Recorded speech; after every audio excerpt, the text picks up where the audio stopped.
The reason you remember the past isn't to make an objectively accurate record of the past. It's so that you can use the information in the past to prepare you for the future. And your mind won't leave you alone unless that has happened. So if you've encountered something that's negative and you don't know why and you don't know what to do about it if that happens again in the future, then that will stay with you.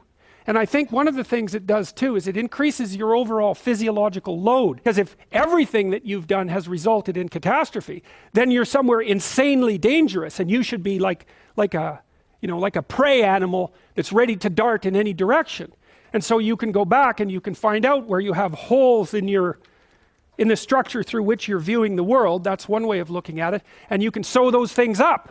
And that's in some sense, that's what you're doing in psychotherapy. Partly it's exposure to things you're afraid of and disgusted by and are likely to avoid. That's a huge chunk of it. But if you go back into your past and you start talking those things through, it's really the same thing. Freud, of course, was always, when he was doing his free association process with his clients, he'd find that if he just let them talk, that their speech would circle until it hit a place like that, where they were confused and doubtful. And then their speech would sort of wander around that, and then they'd have an emotional expression that was a consequence of that. He thought the emotional expression was what was curative. It was cathartic in his terms.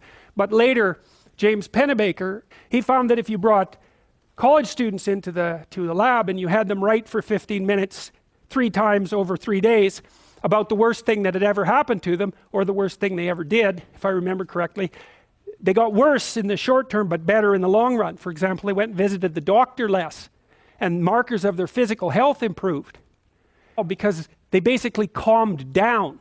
Once they had gone through the negative memory and sorted it out properly and told a properly articulated story and figured out how to deal with it, then their physiology calmed down.